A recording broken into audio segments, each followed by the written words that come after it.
Председателе, почитувани колеги пратеници, почитуван колега Тричулевски, како е очекувано, зборувавте за ланскиот снег, наместо тука да се извините на македонските граѓани за се она што и го направивте на Република Македонија. Ги споменавте имено сите несреќи на Република Македонија кои што ги направи во СДСМ во историјата. Споменавте смената на знамето, промената на уставното име на Република Македонија, територијалната поделба во 2004 година и францускиот предлог. Но најмал заеднички содржател за сите тие работи е СДСМ. Настрана вашите национални предавства, СДСМ ја уништи државата до тој степен да секој млад човек сака да ја напушти Република Македонија и не ја чувствува за своја во овој момент. Секој млад доктор ни заминува во Германија, секој бравар и занајчија ни заминува во западноевропските земји да заработи една корка леп да донесе на своето семејство тука.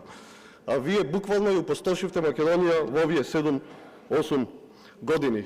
Работите во Министерството за транспорт и врски, релативно сте нов кадар, гледам дека имате елан и ве фалат за успешен кадар, но овде требаше на оваа говорница се извините зошто ни еден инфраструктурен проект не завршивте. Доаѓам од Струга. Автопатот Кичево Струга, знаете во каква состојба е. Го оставивме со 51% реализација, а после 8 години се уште не е завршен. Многу пати сум кажал на оваа говорница дека ВМРО го започна тој проект и еве доаѓа време ќе кажам ВМРО ќе го заврши тој проект.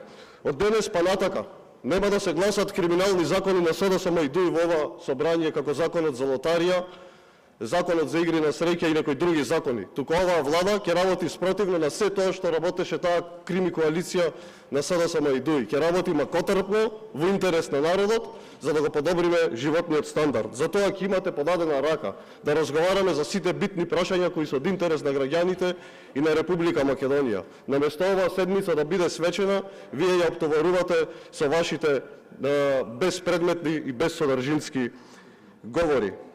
Нас не чека, господине Митко, многу работа. Затоа сме свесни, затоа што во овие 7 години вие направите пустош во секое поле. Имаме образование без книги, имаме урнисано здравство, имаме понижена татковина на национален план, имаме осакатен систем и нефункционални институции. А за сето тоа, по воспоставување на правната држава ќе следува и за одговорност за секој оној кој што се огрешил пред законот. Ви благодарам.